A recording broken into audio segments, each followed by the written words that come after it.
listening to the Mavcast, the community podcast brought to you by Lord of Ice 72 and Twilight Link 21XX.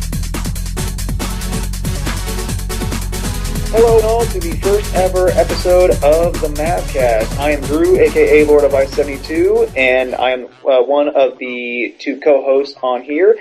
The other co-host is obviously the greatest man on YouTube, in my humble opinion, and that is... The one and only, and your words are far too kind.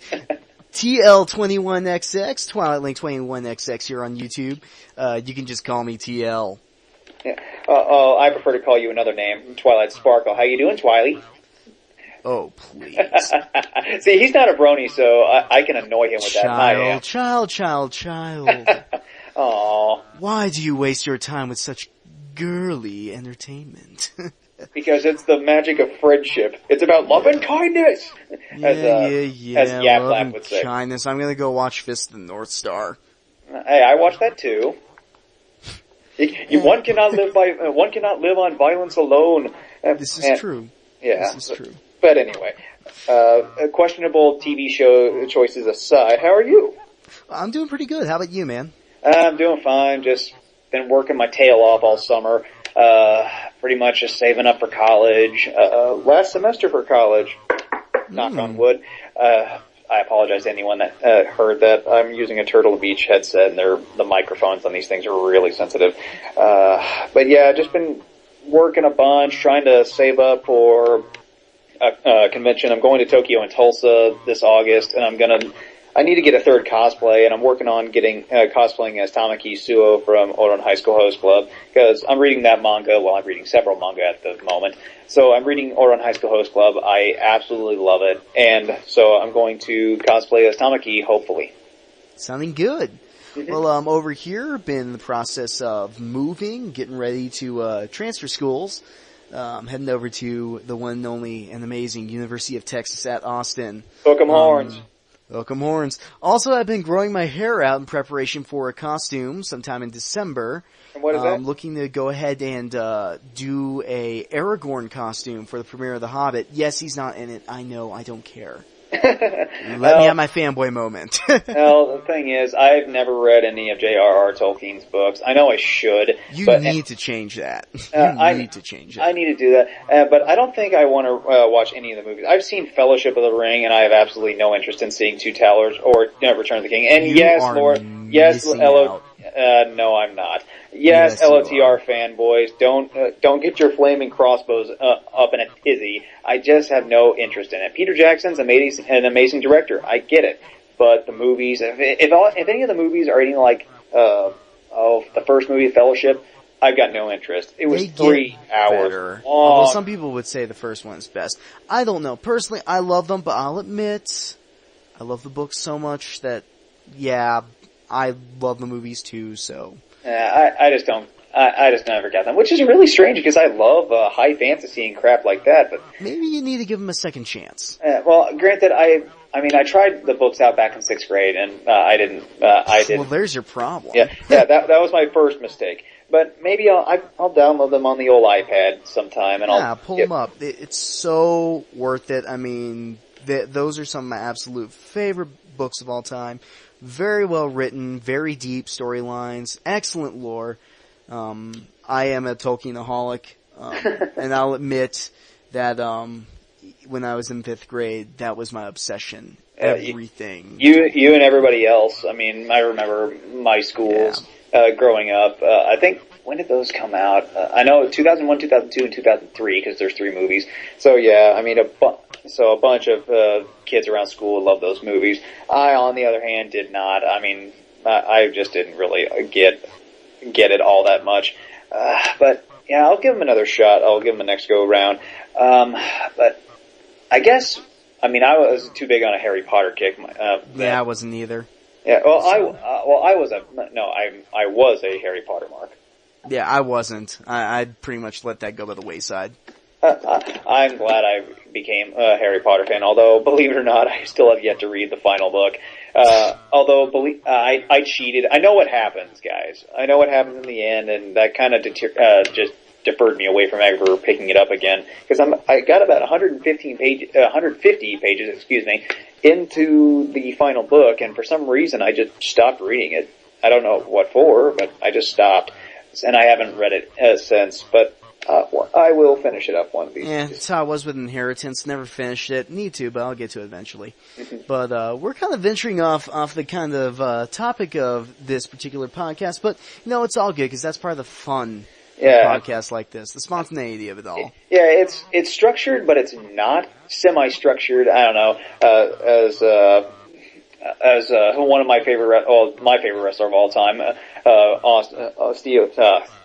Stone Cold Steve Austin says on his podcast, he's the one man club. Yeah, I got to censor that one. I don't care. Just censor it. I don't care. Anyways. Yeah, so it's going to be pretty much anything that we want to talk about, anything that you guys want to talk about in the comments section for, next episode. Hopefully there is one, again. Yeah, we'll definitely have our Q&A for next week. In 2 weeks, probably. It's going to be a bi-weekly thing, because we do have lives. Well, Twilight has a life. I don't. I just work and just play video games all day when I'm not more of a life than I normally have. That's for sure. Yeah, I just work and go to school and play video games. That's not much of a life. Yeah, it's about what my life was last semester, so it's all good. But no, the main reason is because, one, I've got this channel to keep up with, which is already getting ridiculous. And, of course, there's also the fact that I am, again, in the process of moving and will be probably very busy working on some different scripts because, yes, I'm going to film school, and that's what I want to do. So, yes. And I still want to help you out in any way I can on those films. I mean that. Yeah, we'll get to that at some point, for sure, man. So, anyways, let's go ahead and take a look at what's been going on. E3... We are so late to the boat on this. It's almost been a month since E3. By the time this is going up, it'll probably be a week. And it'll be a month from it being a month since E3. But you know what? A lot has happened. A lot has changed. I know that I was watching very closely. I know you weren't watching as closely, but what did you come out of E3 thinking? This year's E3 seemed really weird. I mean, I got a weird vibe that everyone and their brother was expecting some ginormous bad thing to happen in the gaming industry, which we will touch on later.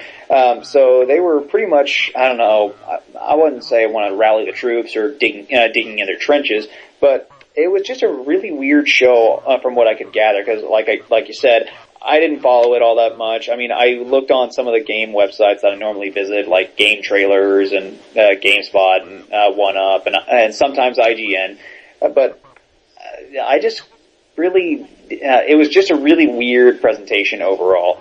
I want to hit on all the big three: Sony, Microsoft, Nintendo, because I'm looking at all these games whenever I'm passing through on the website, and none of the games really interest me. Well, none of the games interest me outside of a couple Square games, which we'll talk about, and anything that Nintendo was making, because even though me and Nintendo have had our differences in the past, Nintendo has always been my first love.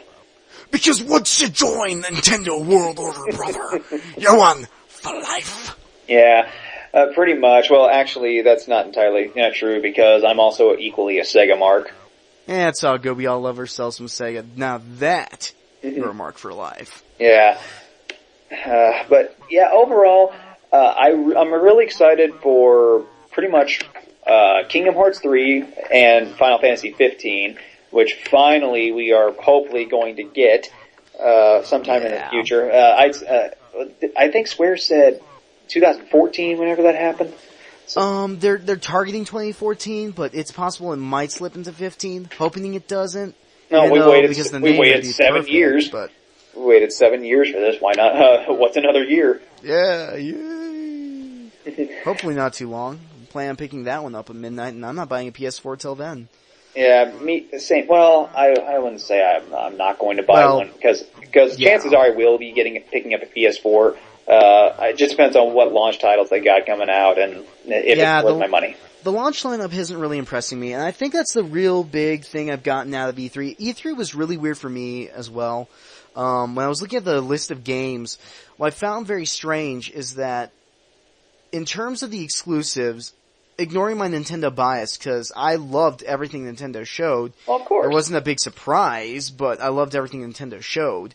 But what really shocked me about this year's E3 was that my impression of who had the better games doesn't equate to who I trust and whose system I'm gonna buy. Because if I'm perfectly honest, I preferred the games that were showcased at Microsoft's conference. They opened up with Metal Gear Solid 5, which is multi-platform. Yeah. Their exclusives are Killer Instinct, and which I'm very excited for, but again, it's on Xbox One. And it's not even being developed by Rare, which is probably a good thing. Yeah. We'll the talk Rare, about that another day. I want to say something about the Rare. The Rare that we grew up loving is not the Rare that we know now. Oh, none of the guys are over there anymore. No, I mean, and it's a joke. I mean, some guys have actually come out recently, and it's something we'll have to talk about probably in the next podcast. Talking about how the culture at Rare, when it went from Nintendo to Microsoft, was just it got crushed, and that's why they turned out the way they did. Yep. But anyways, like I was saying though, they had that. They also had Sunset Overdrive from Insomniac, which looked impressive. But their big game was Titanfall, and it looks okay, but I don't know. I mean, I like the idea, but it's not a system seller for me. Yeah, I looked at some of that, and I just wasn't impressed. I was like, boring. But, I mean, Killer Instinct, yes, that does look impressive, but it's not going to make me buy an Xbox One. Well, actually, I'm never going to buy an Xbox One. You can take that to the bank, because I don't want Spybox in my house. But another exclusive that I personally love, I love me some racing games.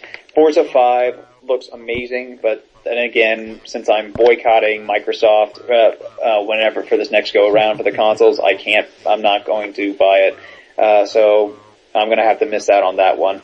Yeah, I'm not the biggest racing guy, especially sim racers, but Forza did look pretty good. So, but you know, even though they had the better lineup of games in their conference, most of those games were multi-plat.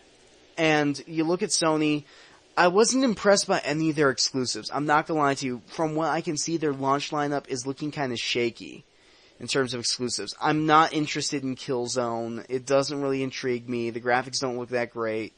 I don't care about Knack. I don't care about Infamous Second Son. And I actually liked Infamous, but I don't know. There's something about this new Infamous that it's just not clicking for me. So, I don't know. I'm not really interested in most of what Sony's first-party studios are up to. Sue me. Naughty Dog, I'm looking forward to whatever they put on there. But obviously that's not coming for a while. Yeah. Especially since they just finished The Last of Us, which I haven't had the chance to try yet. Mm-hmm. I heard it's really good. Yeah, but at the same time, I don't know. These are the same people that also said Uncharted 2 is the best thing since sliced bread, and, well, we'll talk about that more later. well, Uncharted, from what I've played, and granted, I don't have a PS3, folks, and I really want one, but they're still selling for like $299.99 at GameStop and online, because I pretty much buy all my games online anymore nowadays, unless I hit up my local retro independent store here. But I really do want a PS3, and maybe once the PS4 comes out, I'll get one on the cheap. But because I really want to play some of Sony's first-party exclusives, because I never got the chance to this generation. Yeah. So all those games that you mentioned, yeah, they do look somewhat interesting. I at least have a passing interest, even though I still say that Uncharted, as good as it is, and trust me, it is, it's still just male version. It's pretty much Tomb Raider, only you're playing as a dude instead of Lara Croft. Well, I'm not even willing to give it that much because of how scripted it is. But again, we'll talk about that later. Yeah. When we get to what we've been playing lately. Anyways, but like I was saying though, just the launch lineup doesn't look that great for PS4, for me personally.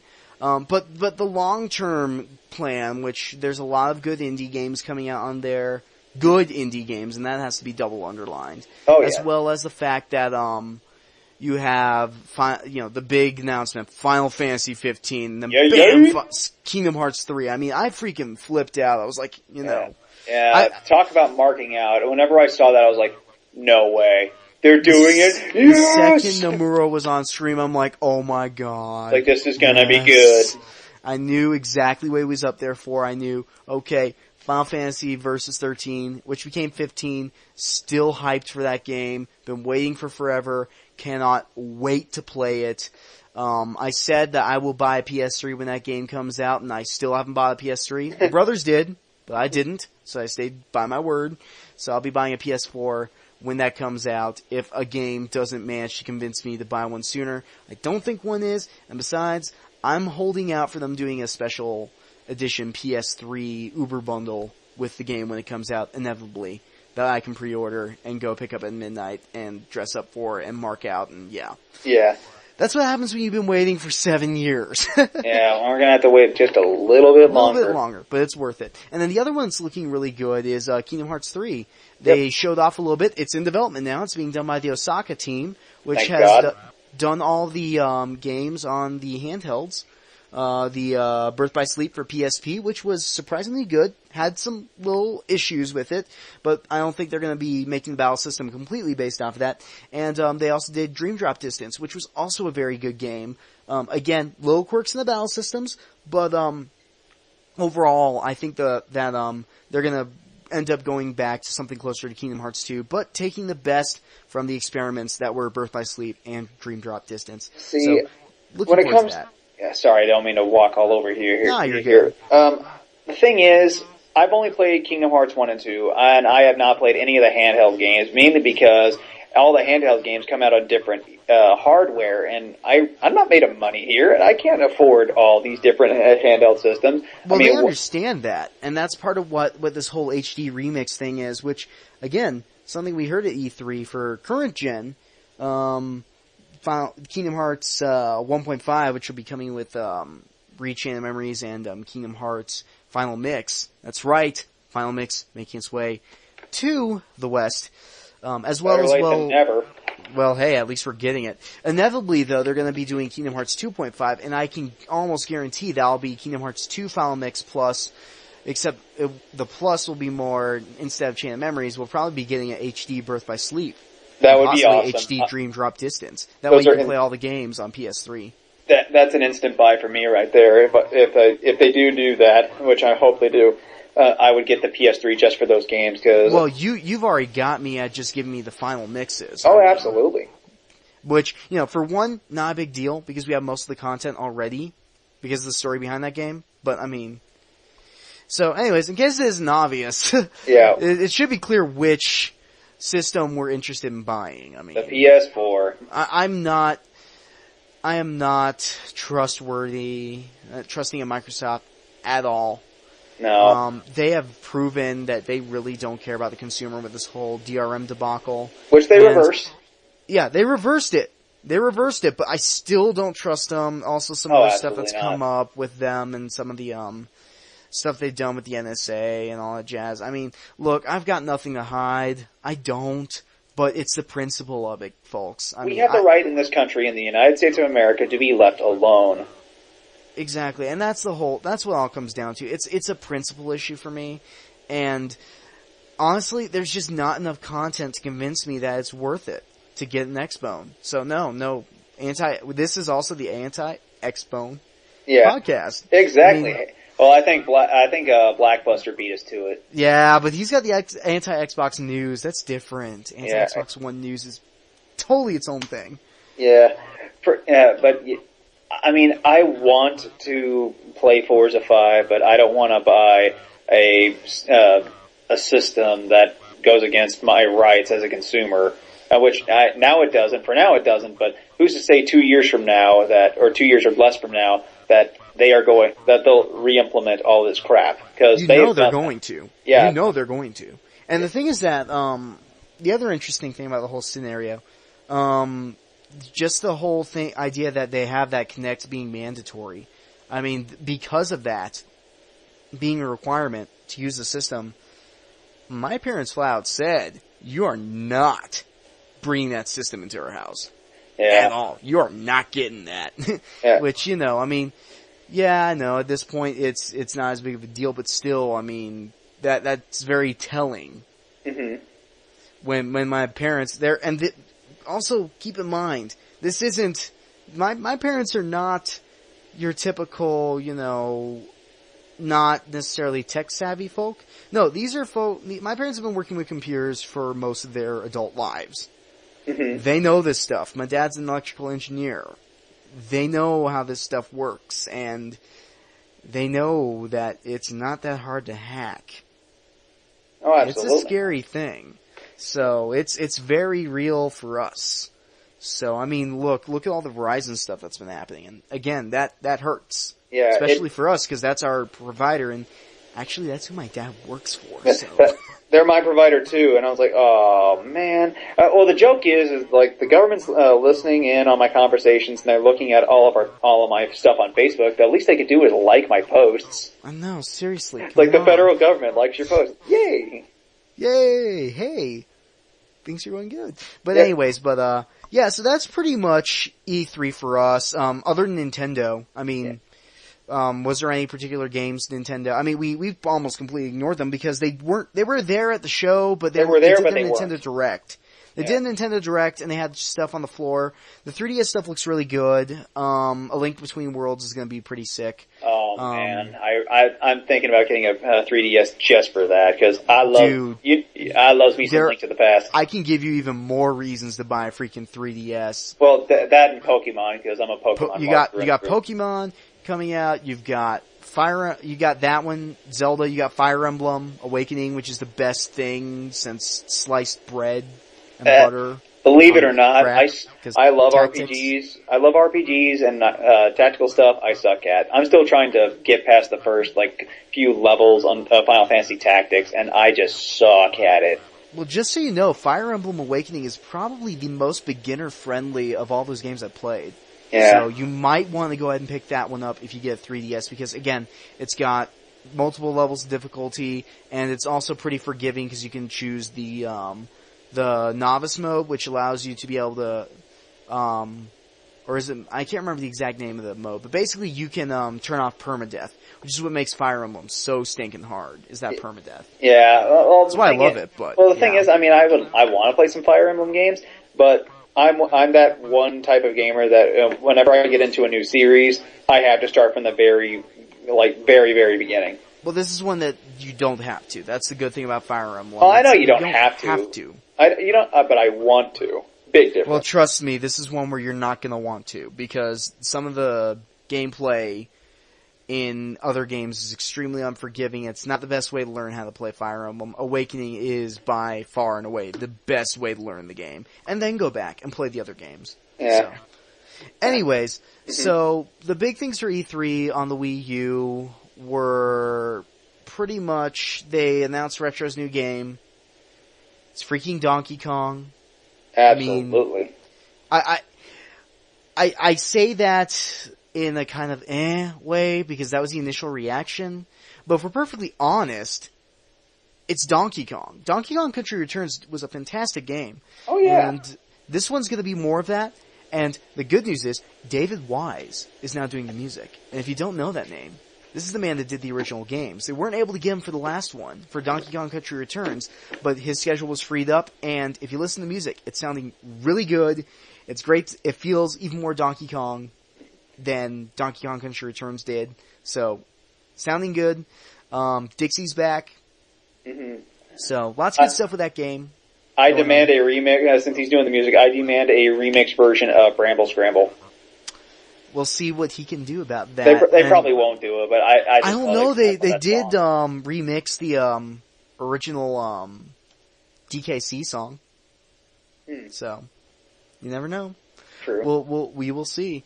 But yeah, I mean, it was a little disappointing for a lot of us because we were all hoping that Retro was doing something new. But you know, hey, nothing wrong with going over some of the classics. More Donkey Kong's fine.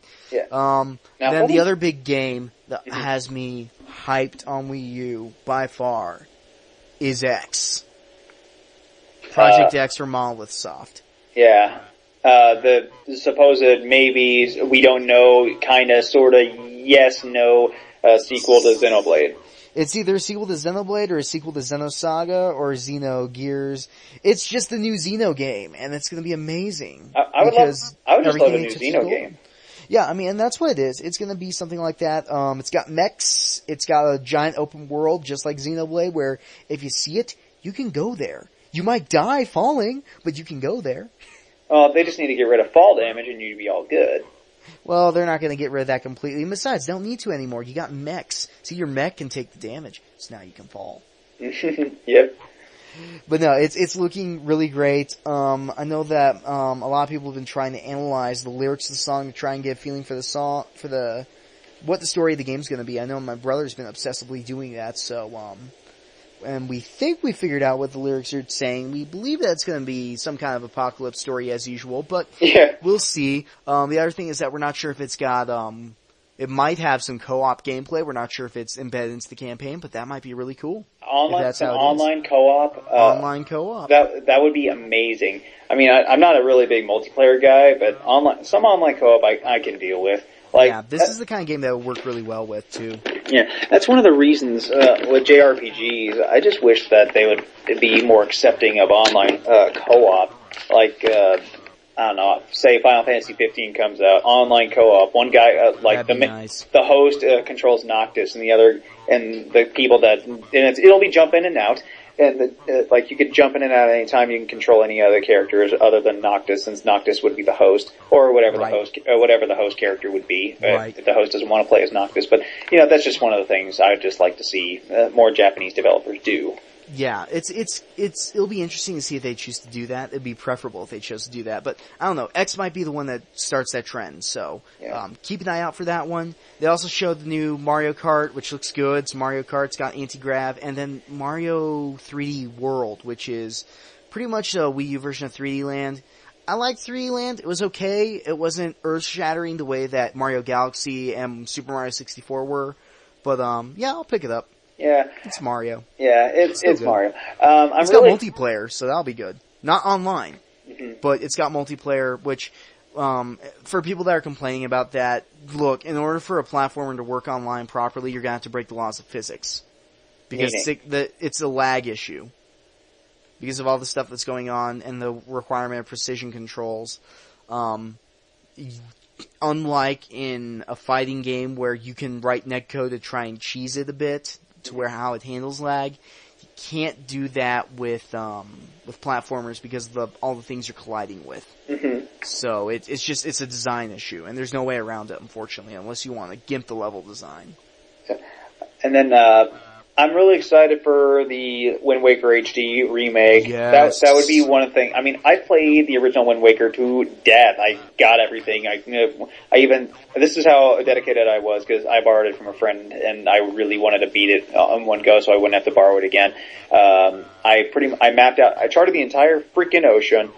Beat the game. Yeah, how many people can say that? Well, maybe you did, but I didn't. I used the guide for that one. Well, so did I. I gave up once I got to the Triforce something. Like prior to that, remember, I'm a guy that doesn't do strategy guides at all, except for maybe peeking to see how do I beat this boss.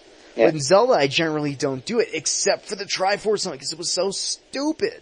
Yeah, I personally don't have a problem with it. I know you consider it cheating, but you say it's cheating. I say you're full of crap, because here's my definition of cheating: punching in a code, making the game unfair advantage. Because whenever you use a guide, you still have to carry it out. I mean, there are so many times because I'm playing I was playing Super Mario World the other day. But the fun is the puzzle, and you know it. No, it's not. I'm not a puzzle type of gamer. Unless it's Tetris, I don't like puzzles all that much.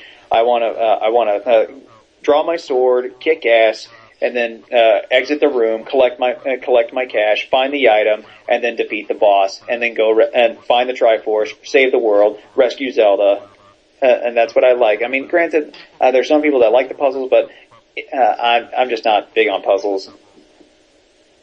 Yeah.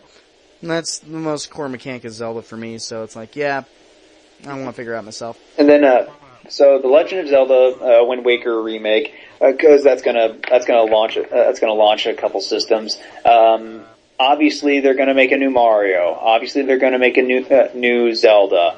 which I'm anxiously awaiting what type of new Zelda they could get. Well, Aonuma said already that new Zelda is going to have a giant open world for exploration similar to Skyrim. That would be cool. He's already said that. Yeah, I played it. I liked it a lot. I think we're going to borrow some stuff from it. Yeah, I still have not beaten Skyward Sword. I've had that since Christmas.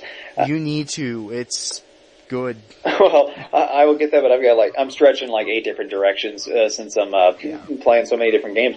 Talk about that later. Then they didn't announce this at E3, and I'm just hoping and just flat out begging Nintendo, please, for the love of all that is holy and for the love of anything that you find sacred, give me a true Blue Star Fox sequel. We haven't had a true Blue Star Fox sequel since the frickin' Nintendo 64, which was 16 or 17 years ago. And that doesn't even count as a sequel. It was a remake. What Star Fox 64. Well, it was a.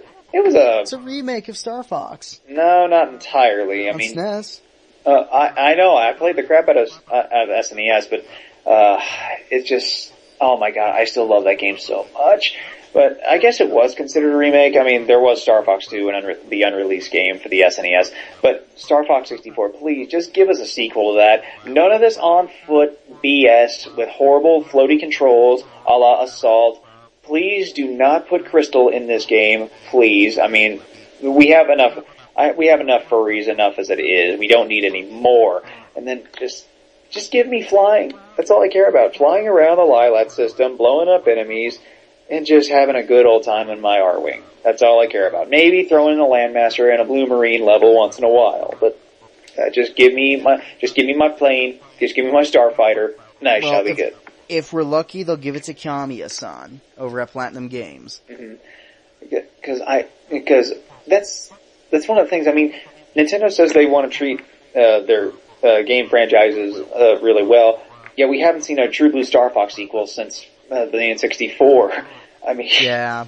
I mean, it's just one of those things. They get stuck in a lot of different things, and for all you know, they are working on it. For all you know, Platinum is working on it under gunpoint, like Kamiya's been wanting them to do for a while. Mm-hmm. But we'll see. We'll see. I'm really hoping we do get Star Fox this generation, though. I know that that's something Miyamoto understands, that that's something we really want. He said that in the past, that yeah, we probably do need to get a Star Fox game, but we want to try and stay away from licensing out IPs as much, because we found that tends to yield unsavory results. Star Fox, we're looking at you. Yeah. Star Fox Adventure, Star Fox Assault. Although the DS one wasn't too bad. Nah, I didn't like it. Well, I didn't like it all that much either, but at least I will play that game 1,000 times over Adventure and 1,000 times over Assault. Well, Adventure was a good game. It's just not a Star Fox game. Yeah. And Assault was, I don't even know. It didn't even know what it wanted to be. Yeah, I don't even know what that is. Yeah. Anyways, though, so overall, E3, lots of stuff happened. I think it's safe to say that in terms of our interests, and we are biased, but I guess, did Nintendo win for us? Nintendo and Sony for me. I'm gonna say that Sony just crushed everyone. I especially like that they pretty much dropped Trow and just took a gigantic dump all over Microsoft. Absolutely, yeah. I feel the same way. I think that in terms of the gaming consciousness, Sony definitely won.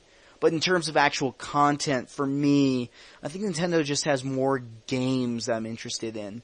Yeah. And it's too bad because all the third-party stuff isn't coming their way, unfortunately, except for a few games from Ubisoft, which, they're keeping support, so that's good. And then, you've got WB Interactive, they're very tight with Nintendo, so that's good too, but, it's a bit of a bummer. Yeah, but, I mean, Nintendo and Sony, those are my two guys that I'm gonna go with. I'm gonna buy a PS4 first over the Wii U because, because you need third party, dude. I'm sorry, you need third party. Yeah, see, for me, I need Nintendo more than I need third party. It's pretty sad.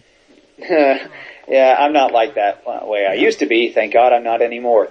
But I think for the games that I want to play, I do want to play Killzone. I do want to play all the other Uncharted games because that Sony's already announced that they're going to be streaming some their back catalog of PS3 games, and it's not backwards compatible. Sucky thing is, for all the people who do own a PS3, you're going to have... and the paywall. Yeah. Don't forget the paywall. That kind of sucks, but at the same time, at least PS Plus gives you a better service than Xbox Live. But and I heard it's going to be cheaper too. I can't yeah, it's a little bit that. cheaper. It's a little bit cheaper, but even then, I mean, it still kind of sucks that you have to pay for online play. But oh well. Yeah. Could be worse. Yeah, it could be worse. It could be Microsoft. But anyway, so Sony and Nintendo, those are my guys. PS4 first, then obviously I'm going to get the Wii U after the PS4. I just got to figure out where I'm going to put all this stuff because I've got consoles, I've got video game hardware coming out the wazoo over here. But that's a good problem to have, I think. So those are our thoughts on E3. Yeah, so right after the break, we're going to talk a little bit about something else that's been going on in gaming, some trends we noticed, and how we might actually be headed towards the wall, and the writing is on the wall for another crash. So right after the jump, we'll see you then. Right, you're listening to the Mavcast.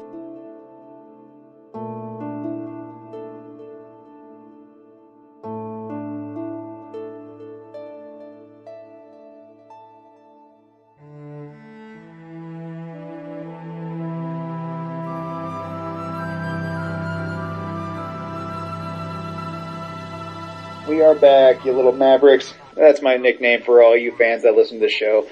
So, we're back. I've got my nice cherry Coke here, and I'm under my covers, because I'm lying in bed. Under the covers, because my feeties were really cold, so I'm nice and warm now. Oh, you southern boys. Or what am I talking about? I'm a Texas boy anyways. I just happen to be acclimatized to a little bit north. Yeah, I'm in Missouri, and Missouri here is just, it is nuts, both in the summer and the winter, because we get the extremes on both sides of the perspective. Missouri here in the summertime, it is blazing hot, like you're gonna melt, and then in the summer, not summertime, but in the wintertime, it is freeze your butt off cold out here. I mean, it is insane. So, anyways, like we were saying earlier, though, we're going to go ahead and talk about something game-related that we've been seeing coming. The writing really is on the walls, and honestly, and it's going to sound like it's a bad thing to a lot of people, but it's probably the thing that the industry needs the most right now. Yeah, and, well, the writing is on the wall to us gamers and the people who are smart enough to realize this, but the people who aren't realizing this are the big-time gaming conglomerates. I mean, it's pretty much the elephant in the room, so to speak, that they don't want to address, and they're expecting us, the consumers, to shovel its crap. And that's something we're not willing to do. As you guys can probably tell, Ray, we're talking about the inevitable crash of AAA gaming, and possibly the entire industry as well. Yeah, because whenever we say crash, don't sound like it's the end is near, the writing's on the wall, the 4 horsemen of the apocalypse are coming. No, don't think of it like that, because that's what happened back in '83, and we had a resurgence thanks to a little company known as Nintendo, but it's not the end of gaming, and I'm sure that during the crash, whenever it does come, that there are going to be some outliers, there are some survivors that are going to be making good games. Well, it's important to remember that even during the crash, games didn't go away. They just ended up changing from being on platforms like the Atari 2600 and stuff like Intellivision stuff. They just transitioned over onto systems that were PCs. You had a lot of PC gaming going on. You still had games in arcades. Yeah. Gaming wasn't dead. It's just that it was no longer the way that was before until Nintendo came and changed the console landscape completely. Yeah. So gaming will, quote unquote, survive, but it will not survive in its current form. And really, I'm thankful for that. And I can't wait. I'm just waiting and hoping. It's like me waiting for Christmas. I cannot wait until the industry crashes and burns, because that way $10 games. Well, yes! I wouldn't go that far. Well, I'm going there with the more modern games. Oh yeah. So $10 game, yeah. But I'm just really excited because I personally have a grudge against pretty much every major gaming corporation. I boycott Electronic Arts. I'm boycotting Ubisoft.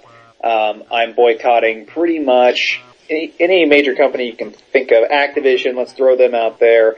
What are some other big names that just absolutely want to see go down the tubes. Capcom, that's another. Capcom. Yeah, I can't wait till they are. No mercy for them anymore. Yeah, and I'm gonna throw this. It's too bad. They were my favorite. Yeah, and I'm gonna throw this guy, or not this guy, but I'm gonna throw this company in there as well. Square Enix. I mean, I love them, but if they have to be a sacrificial lamb, I say so be it. I will gladly sacrifice them if it means we get better product.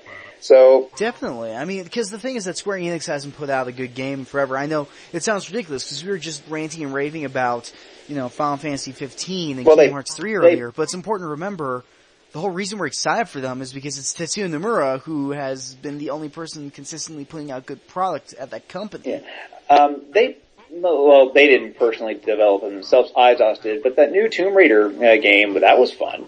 But even they had the audacity and the stupidity to say that it was a disappointment, even though it only, I'm using air quotes here, and I'm using that term sarcastically, only sold 3.4 million units in about... How much more do you expect a franchise that's considered as irrelevant as Tomb Raider? Apparently they expected like they expected double that, so 6.8 million. It's like, are you kidding me?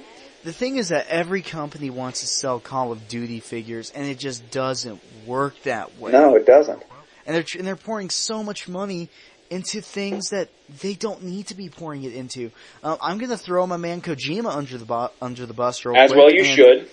And remember, I love Hideo Kojima. I love his games, but he's spending so much money with. Not on Fox Engine. Fox Engine is where the money needs to go, but he's spending all this money on MGS5 for things like motion capture, for things like Hollywood actors. Like he hired Kiefer Sutherland. And it's like, Kojima-san, what are you doing? I mean, isn't this part of the problem? This is overkill. If I could figure out, I'm pretty sure no one can even figure out what's going on inside that man's head. I mean, Oh no. I know exactly what's going on with his head, and there's a picture with him with Nomura, so I know this is real. It's gotta be real. But I'm positive that Nomura and Kojima have a bet going on to figure out who can make their franchise the most convoluted thing. And I think Kojima's winning right now. Yeah, I wouldn't doubt that at all. But I will actually. Maybe the crash isn't coming. Some people say it's already here, and I kind of believe that. It happened back in 2008 when the global economy's floor got kicked out from under all of us. So, I mean, companies, I was just watching a video on it, I wish I could find it again on YouTube, but a lot of game companies, and not only just Microsoft and all those other game companies, they've just been hurting ever since the crash happened. I mean, so they are really just rushing product out the door trying to recover, and that's really not how you do it. Yeah. I mean that's what killed the industry to begin with. Yeah. And then just this recession, this recession has been hard on everyone. I'm sure it's been hard on you, Twilight. It's been hard Absolutely. It hasn't been as hard on me, personally, because I was still in high school back when the recession hit. I was a grill jockey at Sonic, so it's like, the economy tanked. I'm still working here at Sonic, so it really doesn't matter to me. And I was even younger when it happened, so for me it wasn't as huge of a deal. But still, I mean, it impacted us, and some of the different reforms that happened with the government actually ended up screwing us over more. So, I mean, I'll tell you right now, for example, I'm already up to my ears in student loan debt, which, that was going to happen anyways, but it's even worse now. Yep. Because of the environment that we're in. Yeah, I'm about 20 grand in, and I'm going to be probably about 20 or 25 grand in by the time I graduate. Man, I wish I was that lucky. I'm already 30 in. Well, I went to school locally here. I went to a local community college, and I'm going to Missouri State University. Go Bears. So pretty much all these major game companies are trying to recover what they lost in the recession, and that's not going to happen, it seems like. Even the mighty Microsoft, mighty, quote-unquote, I can't believe I'm saying that, but Microsoft had recovered from it, but that's because they're not just a games company, they're a global software juggernaut. So they recovered what they lost, but even they kissed the curb for a little bit. And Nintendo suffered as well, and Nintendo actually did pretty good. They weathered through it and still managed to make a profit, except for that one 3DS year, but they're back in the black. Well, the thing is, they stacked their wallets like tenfold because of the Wii launch in 2006. And Wii, the NES, Super Nintendo, DS, all those games. And actually, my brother is convinced that they know that the writing's on the wall too. And that's why they didn't release a super powerful system this go round. Yeah, back in 2007, this is before I had my Wii. I bought mine back in like 2009, I want to say. Yeah, it was 2009. It was my senior year. In 2007, the Wii was pretty much selling. It was selling more than candy-coated crack cocaine. Yeah, you could not find it anywhere. The second that system launched, it took me about a year, because we were going to try and get around launch window. Like, my folks were going to get it to us for Christmas, but you couldn't find those things, and actually it took us about a year before we finally got one. Yeah, granted, I wasn't interested in the Wii at the time because and I still stand by this, Nintendo was marketing the casuals, and it's like, they've forgotten me, I'm going to go with the 360, and at the time, I still don't regret that. I still do not regret that decision. I eventually did get a Wii because I really wanted to play No More Heroes, and I'm glad my parents bought one. My mom bought it because she wanted to play like Wii Fit, which she played like twice, and she said, "I'm going to play it every day." No, how's that working out? She hasn't played it since. I actually built up a decent library here because now other games are coming out. Obviously, Operation Rainfall had a huge part in that. But yeah, I picked up the Wii. And that's the reason, that and because I was like, Nintendo's finally come back for me, yay! So Nintendo is good for now, except I'm really worried about them with this Wii U thing. But granted, they're going to make their money off of me, but the thing is that they've already learned, because they weathered the storm of the 3DS. It's just the problem is that they repeated it and they realized, crap, it's another 3DS situation with the Wii U now, so they're trying to bail themselves out. It sounds like they're going to do it. It really does, from what I've heard from a lot of just casual Nintendo fans. I think it's going to work out in their favor, just because of the pure nostalgia. People really don't understand, especially on places like NeoGAF. They really don't understand the power of that Nintendo branding, and that the fact of the matter is that, another Mario is going to do it regardless of the fact that it's not this huge Mario. As long as it's Mario in 3D and multiplayer, we'll eat it up. That's just how Nintendo goes. Yeah. But yeah, if you look at what's been going on, though, there's this whole crusade against used games that Microsoft was going into, the whole DRM situation. Yeah. The fact the PC market is now all Steam codes and digital downloads and stuff like that. Cliffy B in particular actually wrote an article on this. Oh, don't even mention that. Oh, I'm going to bring that article. I'm bringing that article up because it says every problem right there. That the AAA's games market is unsustainable as long as used game exists. As long as used game exists, you can't sustain that market. And the thing is that tells you right there what the problem is. Yeah. You're spending too much money on too many frivolous things you don't need. Mm-hmm. The fact of the matter is that people aren't going to notice what you're spending it on because you're wasting it. Yeah. You're using the same engines over and over and over again. You're reusing the assets. And we can tell how much you're actually putting into those sequels. You're just pumping them out. You're not really putting anything really into them. Yeah. And it shows. If you can't get your money back on your first game, then there's your problem. Yeah, you spent too much money. Yeah, case in point, I hate to bring them up again because it's kind of like kicking a dead horse. The dog, but yeah, but Square Enix with Tomb Raider. Granted, Square they published it and they were expecting something ridiculous, $6.8 million or not $1 million, but million sales. That's ridiculous. To break even. It's like that's like me trying to win the lottery just to break even because I've acquired so much debt. It's like, are you kidding me? This is lunacy. I'm no financial major by any means, folks, but I can tell whenever you pour that much money into something, you pretty much have to win the lottery to break even. It's like, this is not good. If a person like me can figure it out, it's ridiculous. It's like, why can't anybody else figure it out? But I think it's because of these pretty much these big gaming conglomerates, these big CEOs that are so, I mean, they don't want to hear it. They pretty much cover up their ears and say, la la la, I can't hear you. And they don't want to hear it, and they're pretty much going to trudge on forward, and you know what? It's going to cause the gaming industry to crash, and I say, by all means, go. Yeah, I mean, the last time we had a crash, look what happened. We got Nintendo coming out, and honestly, they still have a giant war chest. I wouldn't doubt it that my brother is right, and what they're doing is they specifically decided, okay, we're not going to play hardball with them, because we know what's looming on the horizon. We know what HD development has done to all the Japanese companies. We know what is going on with the Western world. We don't like it. We know that there's going to be a crash of AAA gaming, so we're not going to take part in it. Instead, we're going to keep doing our own thing. We're going to weather this storm. We've got the giant war chest. We're going to keep sitting on this, and we're going to spend out the wazoo as panic mode Nintendo. When the time comes, when the crash happens, we're going to survive this. We're Nintendo. We've been around for over 100 years. We're not about to stop existing now. Yeah, and the thing about it is, if the Wii U really is their swan song, I'm just worried because I want Nintendo to keep making hardware. It would just feel weird to play Nintendo first-party games on, like brand new first-party games, not counting emulation, on a PC or God forbid, an Xbox One or a PS4. But it would just feel really weird to me. But if that has to happen, then I was like, okay.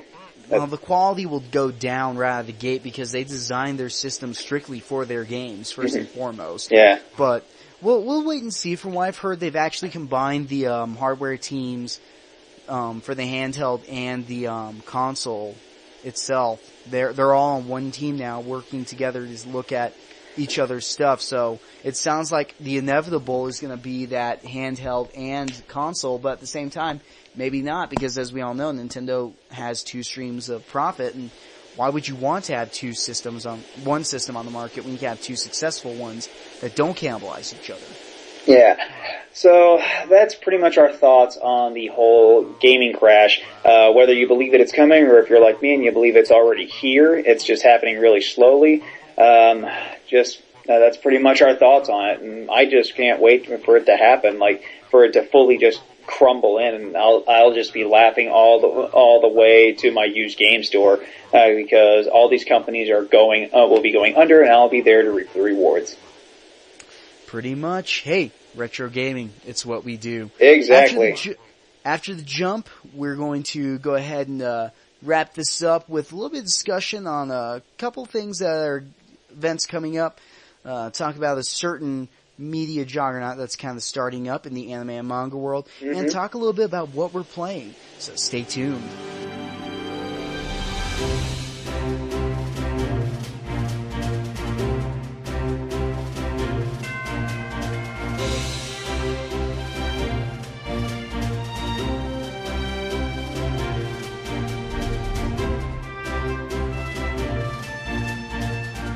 Welcome back, guys, to the Mavcast, and thanks for tuning in, all you Mavs out there.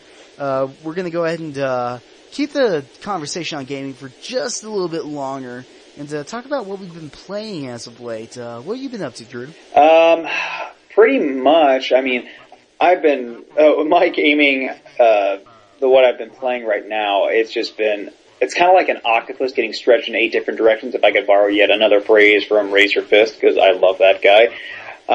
I've been playing a lot of this game called, I'm a huge fan of this under the radar RPG series called Grandia. I'm on the 3rd game right now, Grandia 3. Been playing that. Obviously, since I'm a wrestling fan, I've been playing a little bit more of WWF No Mercy, the greatest wrestling game to ever come out here in North America. What else have I been playing? Great. I actually picked up just a few days ago, Sonic's Ultimate Genesis Collection for the Xbox 360. So, yes. I mean, I am an absolute Genesis fan. I'm a Sega fan through and through. It's just going back and reliving some of my memories back when I had a Model 1 Genesis. I have a Model 2 Genesis now, but I've been going back and I've been playing all the classics. All the Sonic the Hedgehog games, the 2D ones at least. It's got Sonic the Hedgehog 1 through 3, Sonic and Knuckles. It's even got Sonic Spinball and Sonic 3D Blast. So you got those, and it's got my third favorite JRPG series of all time on there, Phantasy Star. I've been playing that a bunch.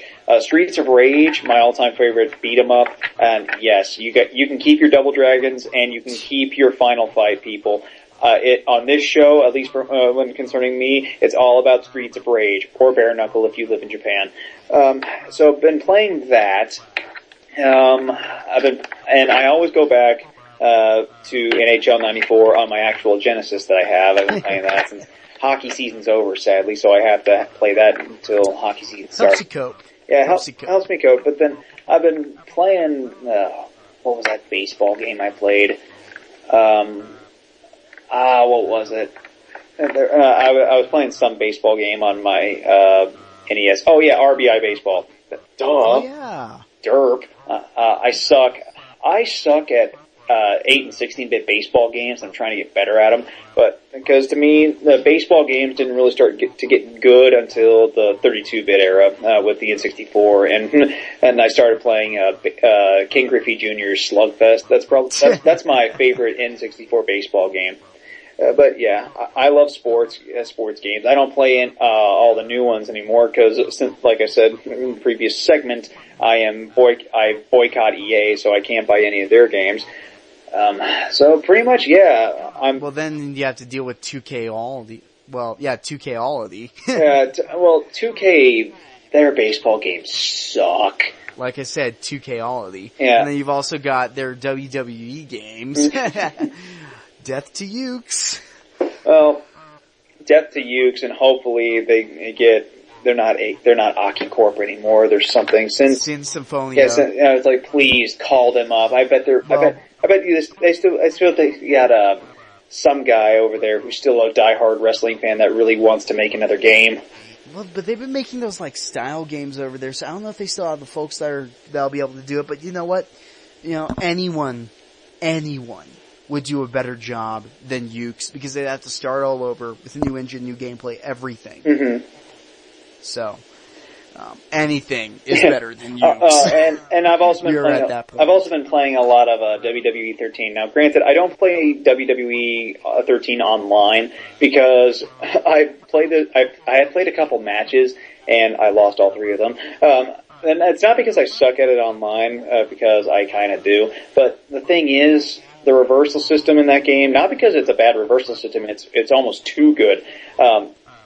Matches just turn out to be just nothing but reversal fests if you're on a good connection. And it's like, this is lame, because I've delved into the universe mode, and I kind of like making my own show, and I like downloading storylines from All Access, and I like downloading characters. I downloaded Inuyasha and Kagome, and they're Inuyasha.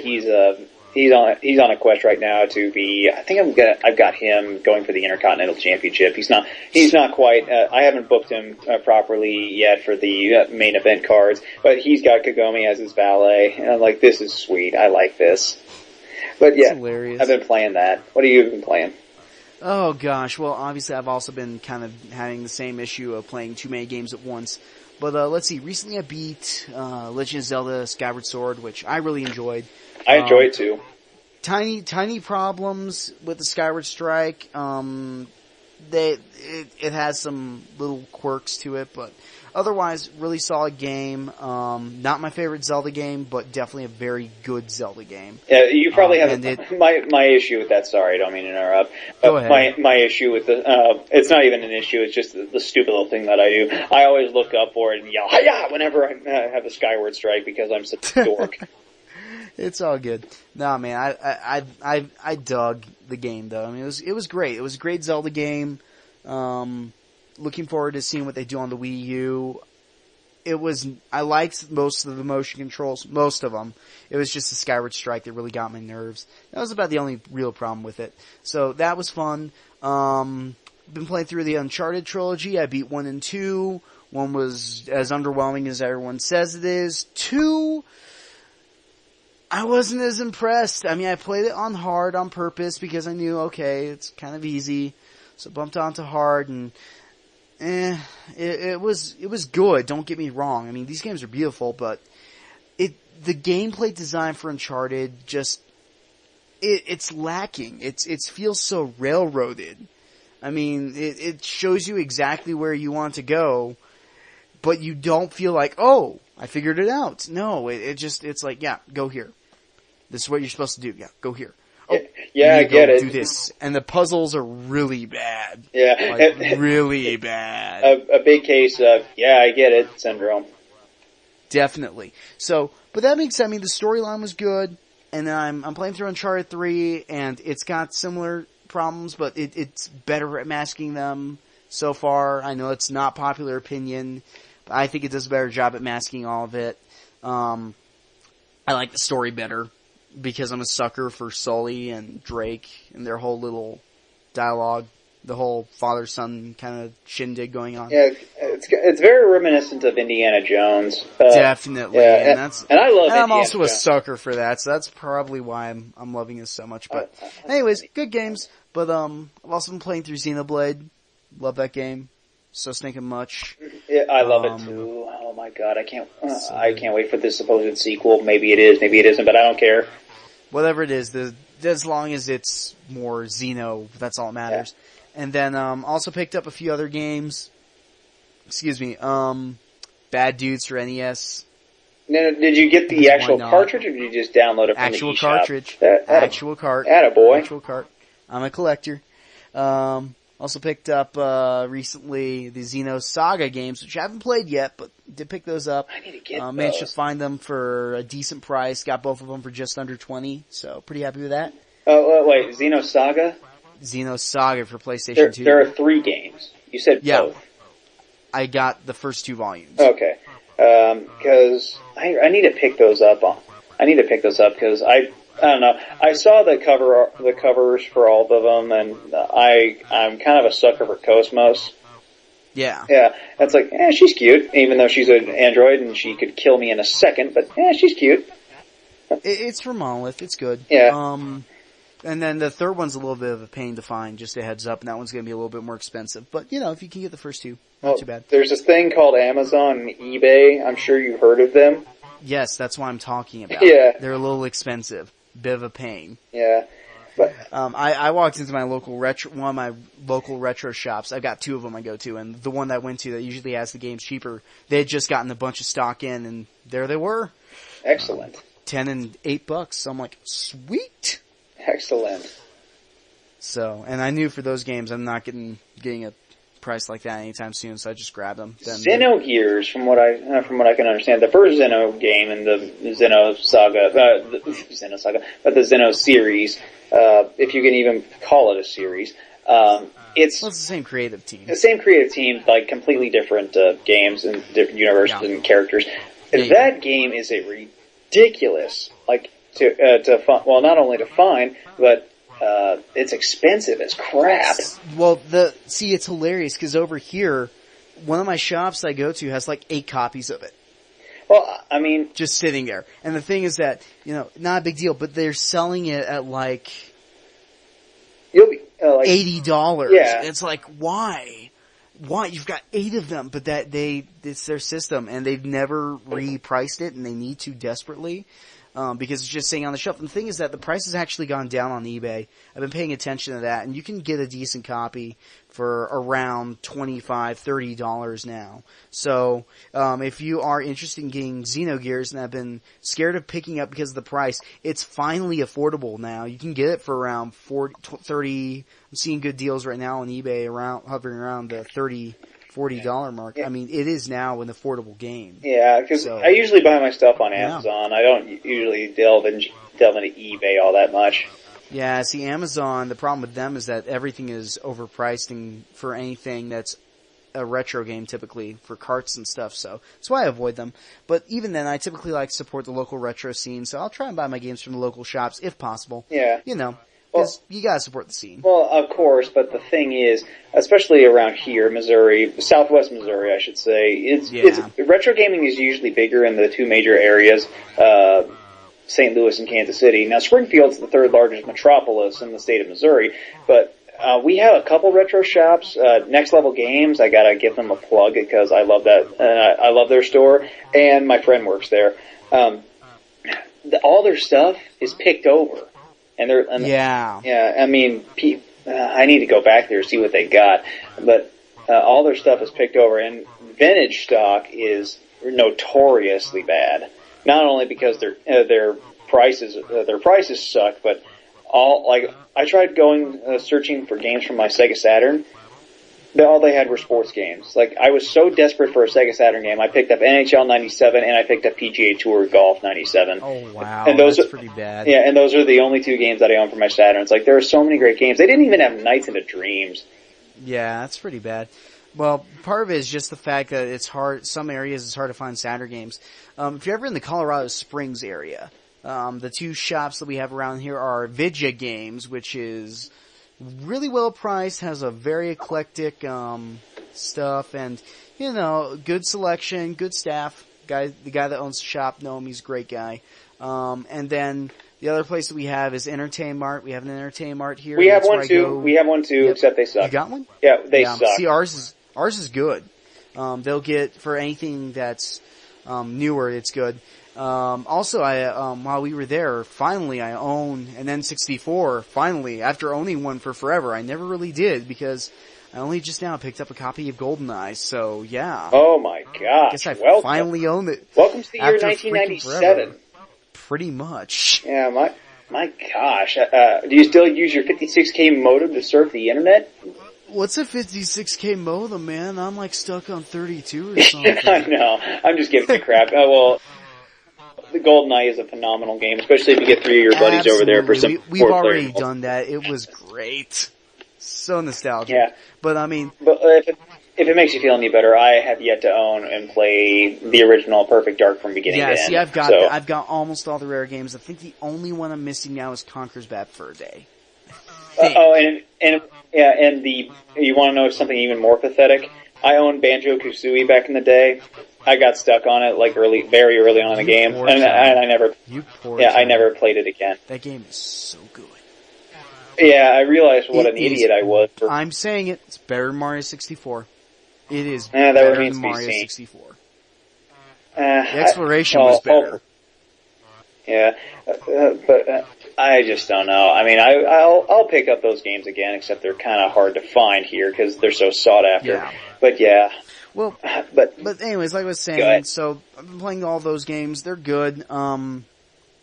Playing Super Metroid, got that on the eShop for 33 cents. I have an actual cartridge back in Texas, but I don't have that with me here right now. So I've been playing the Virtual Console version. Runs perfectly fine. Same game, off TV play. It's pretty cool. So that's what I've been playing. Do you have a Wii U? Yes, I do. My brother's got it launch day. So, oh wow. Yeah, I hadn't had one until I moved back in. I did move back in because my family's moving to Austin. I'm transferring to Austin, and that's the cheapest thing for us all to do. Okay, not a bad idea. But so those are the things that we have been playing as of late. I'm sure I'll add more games to my list once I buy some more. So moving on, there's the up and coming. Well, it's not new since it's really been out since 2009. But there's an up and coming manga that is getting quite a bit of a push in wrestling vernacular. It's called, I'm going to refer to it by its maiden name as best I can, Shingeki no Kyojin, or better known to us, Attack on Titan. And if you're an anime fan, then you know that the anime recently released in Japan, subtitled, and Funimation got the rights for it. And I actually have seen a little bit of it myself as well. So, what'd you think of it? I'm actually reading the manga as we speak, believe it or not. I've been reading it all throughout this podcast. And I'm on chapter 3 right now, and doing my best to actually comprehend everything that's going on here. It's really good. Oh, not really. I mean, it makes a good first impression. Art style is, it's a little weird, but I can dig it. It's not One Piece weird, so that's a plus. I can't help but have the feeling that I've seen this art style before. I just can't place where. Yeah. It's not old school like Fist of the North Star or Knights of the Zodiac, which, by the way, if any person in Japan is listening or any animation studio is listening, try making an anime in that art style. I would love you forever if you did. So I'm reading it right now. It's almost like, my gosh, it leaves the impression of what am I reading? Not in a bad way. It's just weird. And, but it's something that I can dig, because every once in a while I'm into weird stuff. So take that for what you will. So yeah, I'm really enjoying it right now. My friend wants to cosplay as it. I'm going, and I might take him up on that offer. I'm gonna have to, I will be the main character of it. So, I mean, Attack on Titan, from what I can tell, pretty much in this land, is it on Earth? No, it's not. It's pretty much, I don't know where it is. It's kind of like group Fantasy of cities, Earth, I guess.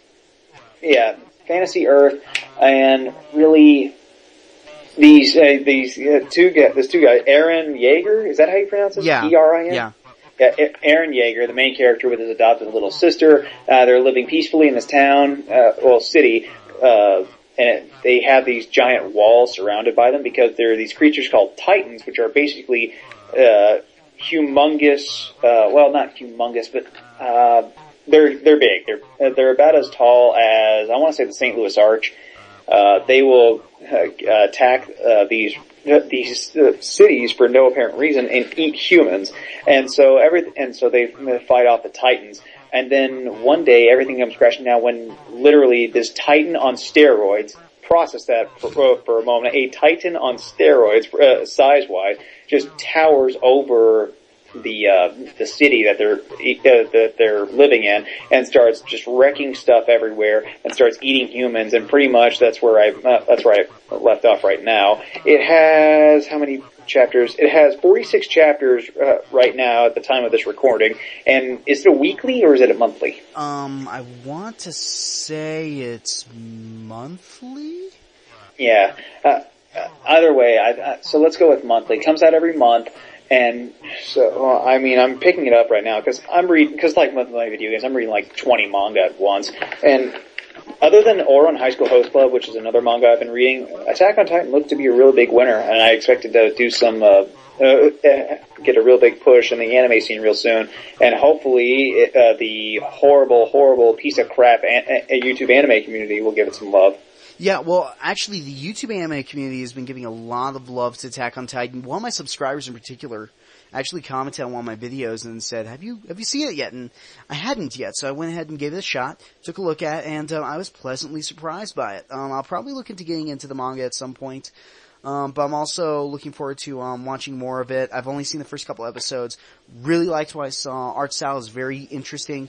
It's the closer to the art style I prefer, which is more 90s, early 2000s anime. I just like the way that looks. I don't like what's been coming out lately, and I'm hoping that this will catch back on again, that this is closer to the style that we're going to start to see more of in terms of the art. Animation itself is pretty good. It's very good for a television anime. Currently, it has well over 25 episodes, as well as an OVA, which is scheduled to be released this December over in Japan. It's ongoing. It looks like it's going to continue on as of right now. Be sure to check it out soon. It is currently available for streaming on Crunchyroll, Funimation's website, and will be coming out in a dub form very soon. Funimation's trying to fast track that and get it out sometime in 2014, I believe. Get the first season finished and complete for release on Blu-ray and DVD. So hopefully that'll happen. There's also supposedly a live-action film in development over in Japan by Toho. I heard that too, supposedly. So, we'll see what happens. It's, again, since the anime hit the airwaves, it is starting to gain some traction here in America. I've seen a lot of people talk about it. So chances are you guys probably are more into it than we are, but if you happen to not be into Attack on Titan yet, be sure to give it a shot. That's where I found this art style, which will remind me of Miura's Berserk. Ah, that's what it is. Yeah, it's Berserk. It's very similar to that, right. And I love Berserk. And then the it's setting so gory and brutal. Yes. And then the setting also gave myself some pretty vague recollections of early episodes of Full Metal Alchemist. Yeah, vaguely, the setting seems similar. Yeah, because I'm reading the manga of FMA right now, since I absolutely love the original series, even though that Yeah, the original anime, I watched it and then I realized, oh wait, it has very little to do with the manga story-wise. It's very different. It's its own thing, and that's why it's so good. It's its own thing, and then the manga's its own thing, and the manga's also very good, and which one you prefer, it doesn't matter. They're both excellent, so you can't go wrong choosing one or the other. Still, that really grinds on me, and I think that's sacrilege. Well, the author said flat out, I'm not going to be finished anytime soon. I know you guys are going to get cut off already, so do your own thing. I know I know that the author said that, but at the same time, that's my biggest problem with anime. That and filler.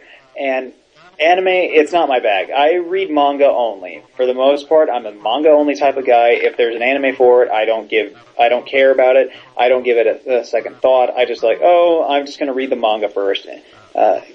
I just don't care for anime. Yeah, all that. For me, given the choice between the anime and the manga, I will go with the anime, and that's just because I love animation as a whole. I'll read the manga because it's the original source. But exactly, and that's the reason I like it. But I still typically will, if it's a well done anime, then I'll go with the anime over the manga usually. But it has to be well done. So no, the thing is, me personally, I get so jacked for the manga, and I'm like, oh, this manga's awesome, and then the anime will never live up to it, ever. And that's my problem with anime, especially when anime was just new coming over here in the United States. How cheaply made some of it is. Yeah, unfortunately that's just something that happens with anime, because that's how television animation in general is. I mean, we have the same problem with Western animation. Some shows break the mold. Examples like the DC Animated Universe shows like Batman the Animated Series, Batman Beyond, Superman the Animated Series, Justice League, and shows, more recent examples are shows like Legend of Korra and Tron Uprising in particular, which was just freaking awesome, and it's on Netflix. And if you haven't seen it yet, then you need to go see it. That's to everyone listening to this, because it's amazing. Well, my problem is I was spoiled. I'm a Disney fanatic. That's one of the reasons I love. Understand. That's one of the reasons I love Kingdom Hearts so much. But anyway, right there with you. Disney, to me, is another one of my first loves as a child, and I was so spoiled with the Disney movies like Lion King, Beauty and the Beast, Snow White, those great movies. We were spoiled because we grew up in the aftermath of the Disney Renaissance. Yeah, Aladdin. So I mean, it was the second golden age for Disney, and I thought this is what animation should be. And in my mind, I still hold that. I will say that animation is way better than what Japan can crank out. Absolutely, because it's on a whole different tier of quality. Because remember, anime is nothing more than a Japanese take on Disney animation. If you look at the designs, it's still there. You look at, especially 80s and 90s anime, if you look at the designs, they really don't branch all that far off from early Walt Disney animation.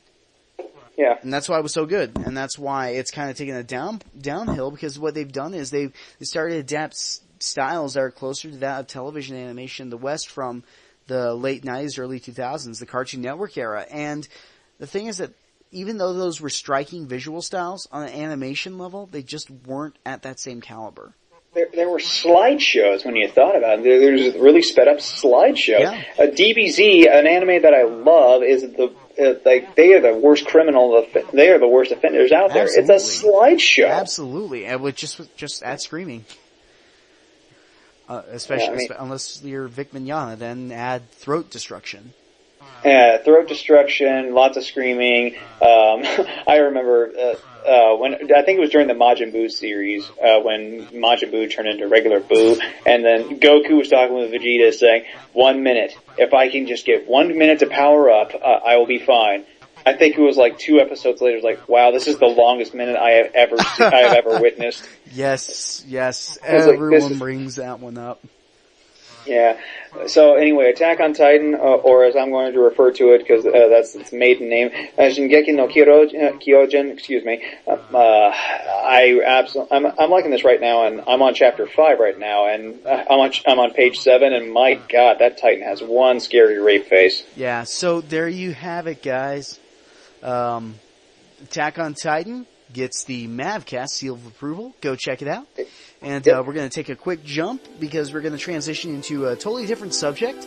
As you guys know, the M stands for Mark, and we're going to be marking out for two things, UFC and WWE. See you guys in just a bit.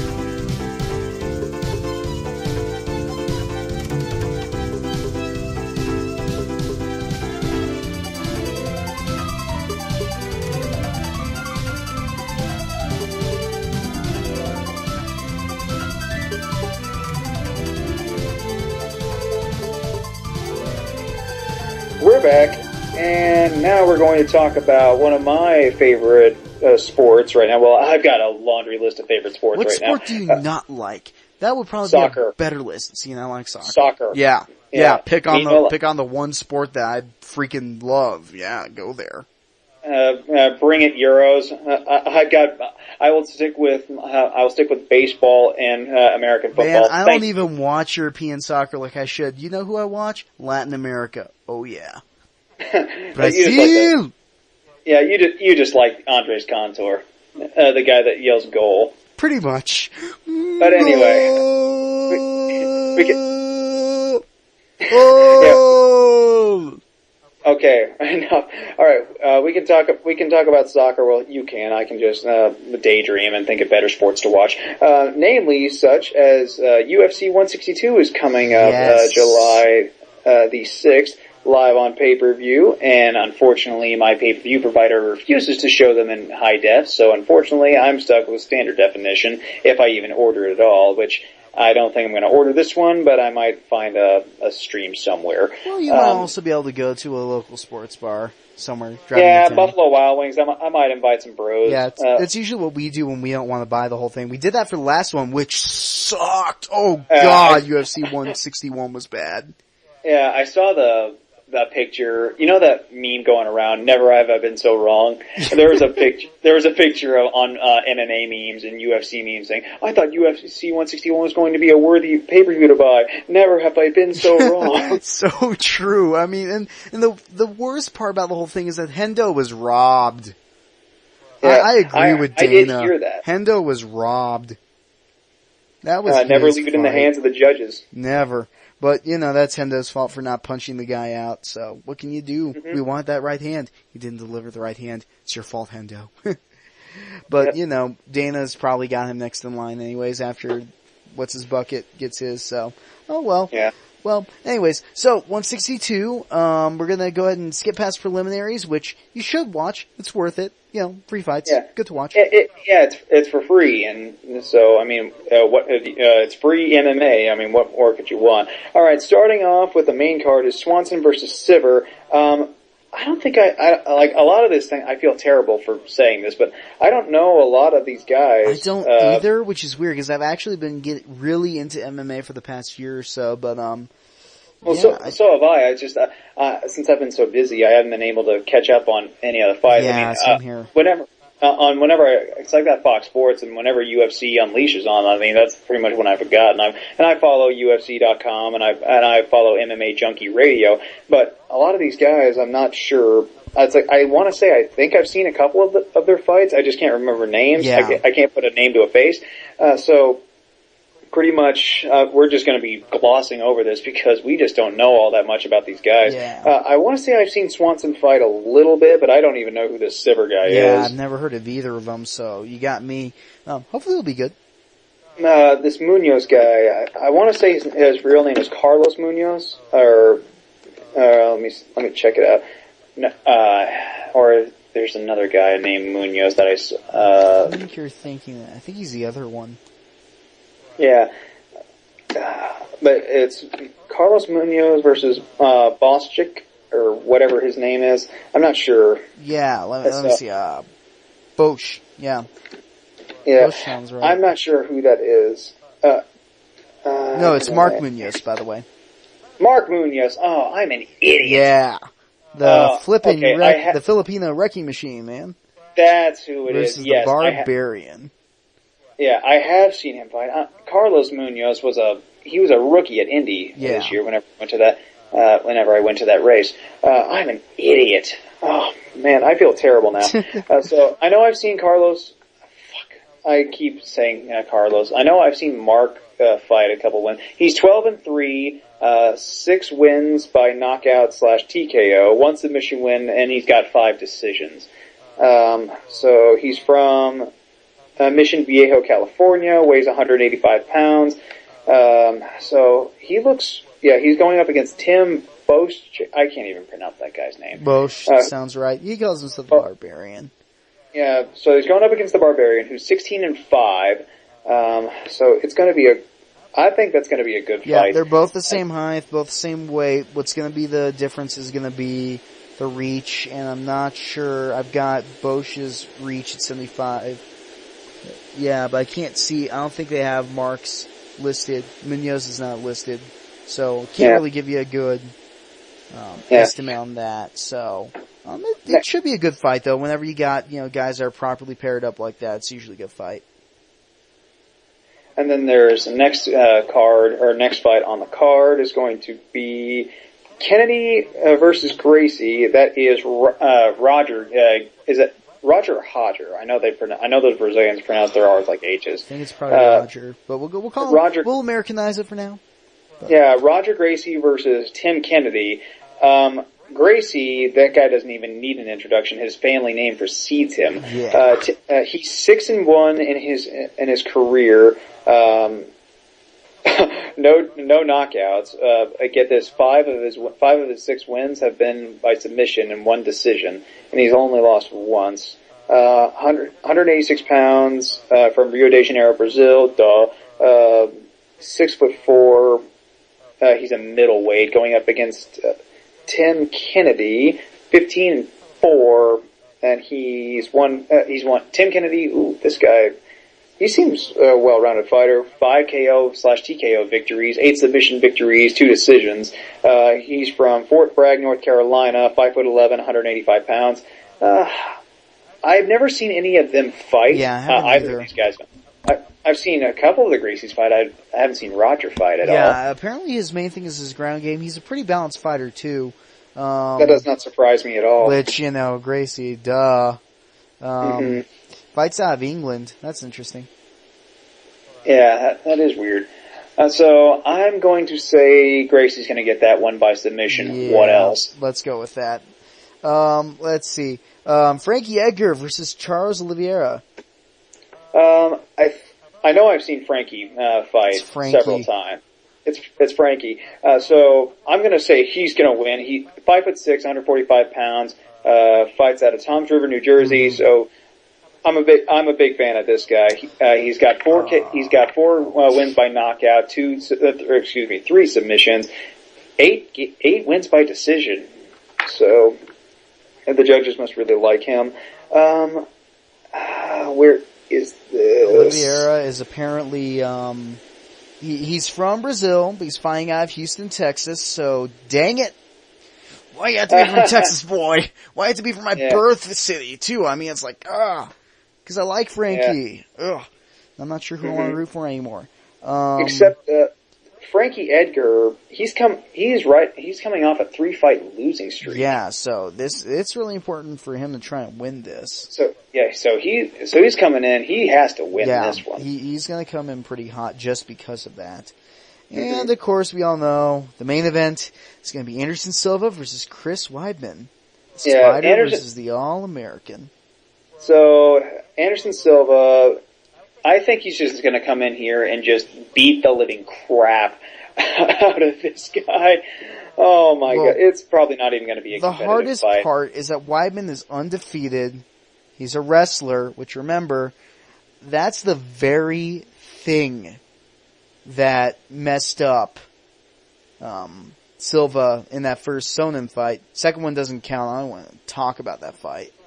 Terrible fight.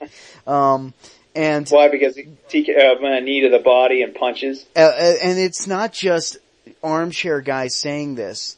One quote from a certain George St. Pierre. I believe he's going to beat Anderson Silva. It's a bad matchup for Anderson. It's very bad. Well, if he does, if Anderson does get beat, you can make fun of me all you want, but I gotta go with the winning streak. I gotta go with the winning streak on this one. I mean, he's 33-4, 20 knockouts, 6 submissions, 7 decisions. So, I mean, that record just speaks for itself. But in Chris Weidman's defense, he is undefeated in his career. His focus is on takedowns. He has been controlled in all 5 of his UFC fights combined for 3 seconds. Mm-hmm. That's the time he spent being controlled. And he has outstruck every single one of his UFC opponents. Yeah. His takedown average is 4.47.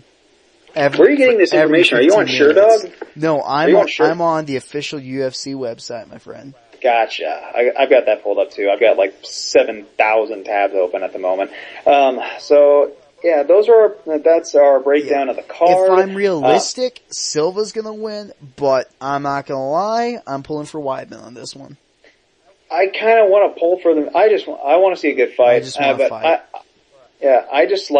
I like both these guys. Yeah. I like Anderson because he's just a freak of nature. And then but he's also facing an American, and I'm going to admit this right now, I am biased towards American fighters because I am one, damn it. Well, the big thing is that, I mean, it's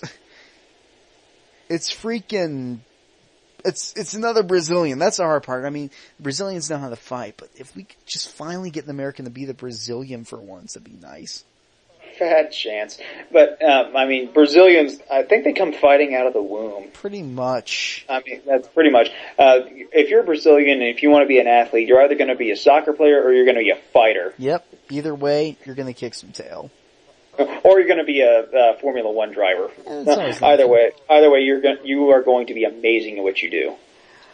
Well, anyways, to move away from the real sports and get into the glory that is the fake sport. Wrestling. Professional wrestling, folks. That's right, we cover all aspects here on the Mavcast. Absolutely. We are marks after all. Yeah. And yes, we are going to call it professional wrestling. Enough with sports entertainment already. Wrestling. The most disciplined art. Copyright, trademark, CM Punk. Yes. And the big pay-per-view coming up is, well, I don't know. It is Money in the Bank. I just forgot what date it's going to be. July 14th. And Money in the Bank, once again, is proving that it deserves to be its own pay-per-view. Past couple of ones have been very strong, starting with 2011 with that amazing John Cena versus CM Punk match. Yeah, Cena can actually wrestle when he's, wrestling someone that can wrestle. Who'd have thunk? Yeah, who'd have thunk it, huh? And but he still only has 5 moves. Yeah, but at least no.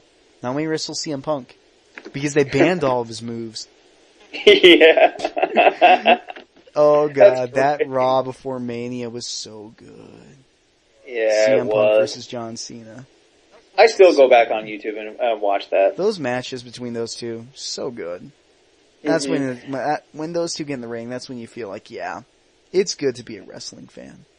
Yeah, and ever since, because I only will follow the 4 major pay-per-views, Royal Rumble, WrestleMania, SummerSlam, Survivor Series, because now with WWE having a pay-per-view a month, it seems like, this is ridiculous. Yeah. I can't flush my money down the toilet like that, yeah. which is what I did whenever I bought WrestleMania 29. Oh gosh, 29 was freaking awful.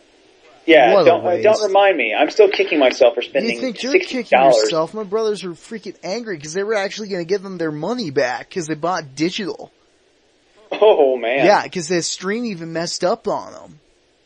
Yeah. They were going to get their money back, but then they said, nope, you can have it for 3 days. Watch all you want. So they said, fine, you're going to do that? We're going to watch it all we want. We're going to watch it multiple times so that we can just understand how bad this was. But anyways, to get back to it, so Money in the Bank, proving that's a pretty solid pay-per-view. Coming hot off of the well-received Payback. which is where we had the Alberto Del Rio and Dolph Ziggler double turn. So for those of you that don't know yet, which most of you should already know, Alberto Del Rio is now a heel again, and a pretty darn good one. God. And Dolph Ziggler is finally a face. So now, you don't have to feel guilty when you chant, Ziggler's better. Well, I didn't feel guilty at all, because I call like it is. I don't care if he is a heel or a face. I'm going to cheer who I like, and I'm going to boo who I don't but at like. least now you know you're not sabotaging the guy's heat. I could care less about that. If you're good as a heel, I'm going to cheer you. Why do you think I liked The Rock so much whenever he was a heel? True story.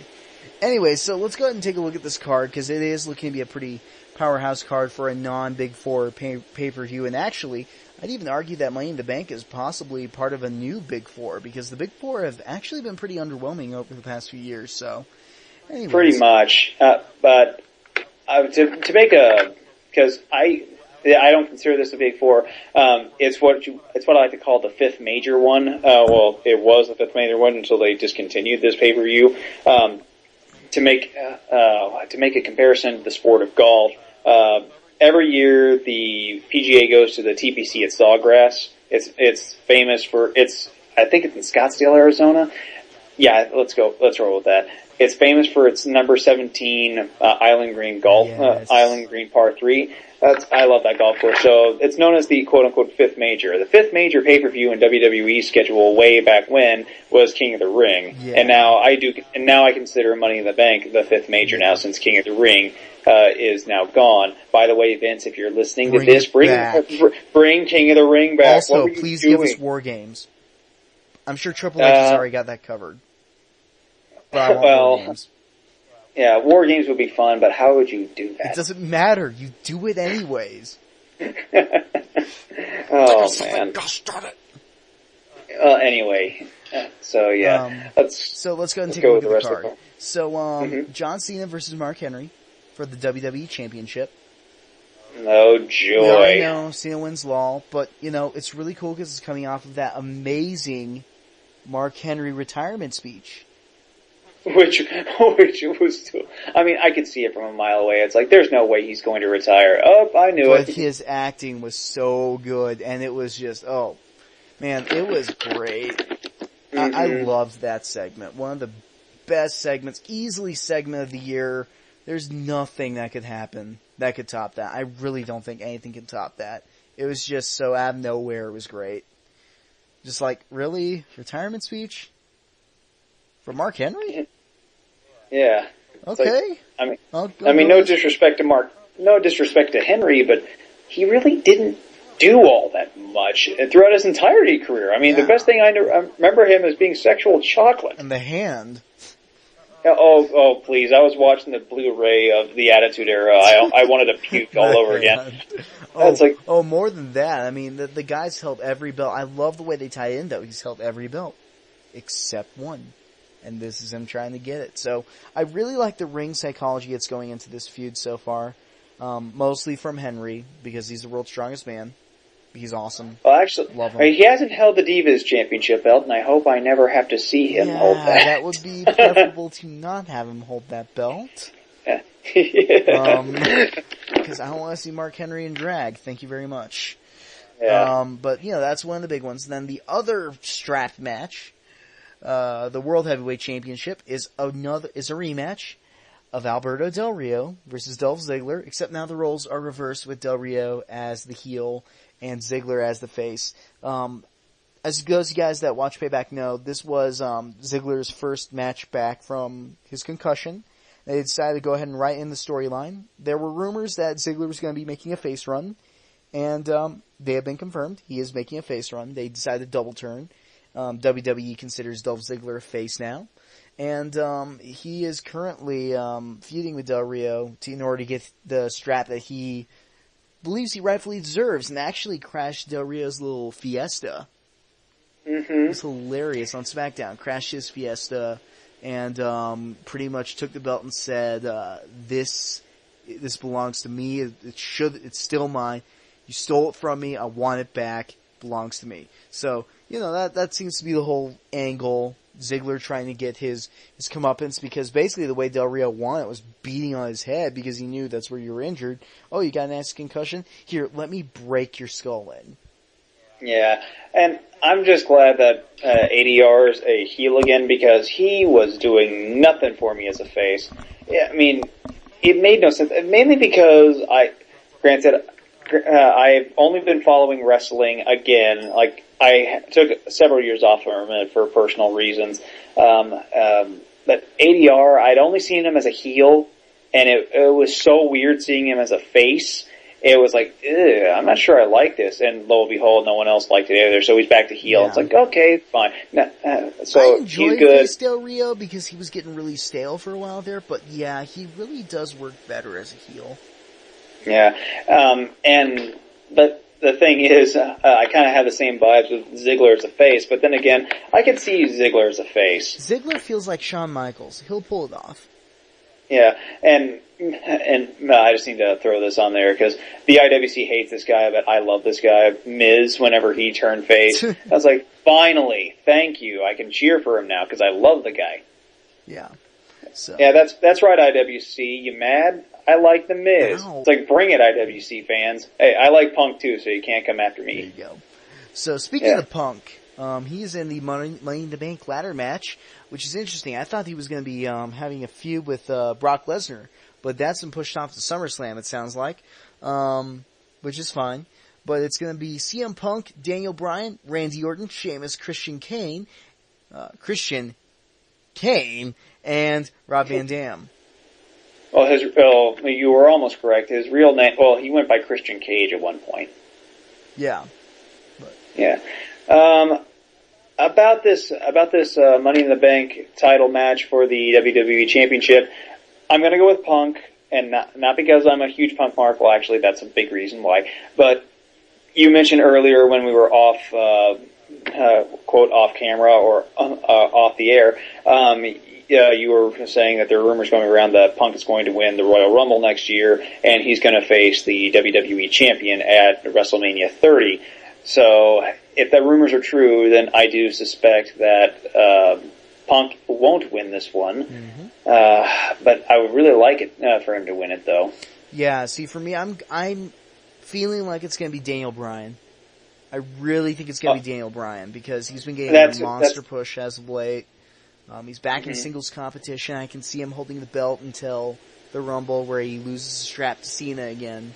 Because, you gotta get Cena in the main event for WrestleMania. No, you really don't. No, you really don't. Well, no, you don't, Vince. But, that's because he's a senile old bastard. But anyways, but I really think it's gonna be Daniel Bryan because I think CM Punk is indeed gonna win the Royal Rumble. I believe those reports are true. It would make sense. CM Punk, main event, Mania 30, probably with Cena, which honestly I'm okay with. I really don't mind that at all. Those two can really go. And I think that was part of why they had that last match. And hopefully, what my brothers and I were saying is that if they are going to go with that, I'm hoping for an Iron Man. I want an hour-long Iron Man match. Those two can do it. I would rather much have a hardcore match. Well, I don't know. Those two prefer... I know that they prefer the chain wrestling stuff as a whole. I know that's CM Punk. That's what he wants to do. You can still do that. I mean, you can still have the chain wrestling, but I just want... I've been watching a lot of ECW matches on Netflix, and I'm kind of in a hardcore mood, so it's like, get the table, set them on fire, have thumbtacks, do it, and have Mankind be the special guest referee. They'll probably do that as the rematch clause for Extreme Rules, because remember, that's the one that comes after. So they'll probably go ahead and trigger the rematch clause just as an excuse to get them back in the ring again. Well, that's the one thing. I'm sick of all these, quote, gimmicked, I know it's really strange saying that because a business that relies on gimmicked pay-per-views, Extreme Rules this, or Elimination Chamber. We're all tired of them. We're all tired of them. Like, the only one that justifies its existence is Money in the Bank, and that's because they consistently book it well. Yeah. Well, it's like, have those matches at other pay-per-views. Yeah. I mean, there's no rule saying that you can't have a hardcore match at SummerSlam or an Elimination Chamber match at Survivor Series. Well, actually, no, that would be stupid.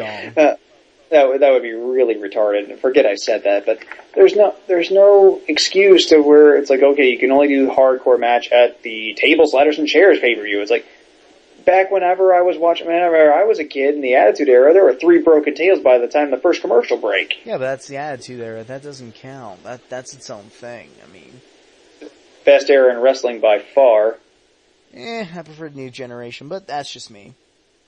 Take your cartoony wrestlers and shove them up your candy ass. Shush. No. Without the New Generation, you can't have the Attitude Era, because it's all the same talent and you know it. Not all the same talent. Well, you didn't have Stone Cold Steve Austin during the New Generation era. You did, but he was over at WCW. Yeah, I'm talking about mainly from a WWF.